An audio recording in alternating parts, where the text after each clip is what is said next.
ज्या टॉपिकचं नाव आहे am is R, आणि या तिघांचाही मिळून एकत्रित अर्थ असा आहे की आहे. हा मराठीतला या तिघांचाही अर्थ आहे. एम म्हणजे पण आहे, इज म्हणजे आहे, आर म्हणजे आहे. तर आता इथे काही रूल्स आहेत. आयसाठी आपण फक्त ॲमच वापरू शकतो. यू, वी, दे या तिघांसाठी फक्त आर वापरलं जातं, आणि ही, शी, इट, नेम यासाठी फक्त इज वापरलं जातं. सगळ्यात पहिले आपण घेऊया आय ॲम. आयसोबत आपण नेहमी ॲम वापरतो, मग ते ॲम लगेच वापरायचं. आय ॲम ही जोडीच आहे, हे सोबतच येणार आहे. याच्या पुढे आपण लिहूया एखादा वर्ड, कुठलाही वर्ड लिहूया. ब्युटिफुल लिहूया समजा. आता आयचा अर्थ आहे मी, ॲम म्हणजे आहे, आणि ब्युटिफुल म्हणजे सुंदर. असं गोंधळ करू नका की मराठीत जसं आहे तसंच इंग्लिशमध्ये सेंटेन्स स्ट्रक्चर झालंच पाहिजे, असं आवश्यक नाही आहे. आता मराठीमध्ये व्हर्ब हे नेहमी शेवटी घेतो आपण, म्हणजे क्रियापद जे आहे हे आपण वाक्याच्या शेवटी लावतो.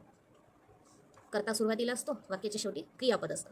पण इंग्लिशमध्ये सब्जेक्टच्या म्हणजे कर्त्याच्या सोबतच नेहमी व्हर्ब वापरला जातो. तो ब्युटिफुल हे आपण इथे लास्टला घेतलेलं आहे. अशाच वाक्यांचे आपण याच्यामध्ये सेट बनवणार आहोत, ते सुद्धा मी तुम्हाला शिकवते.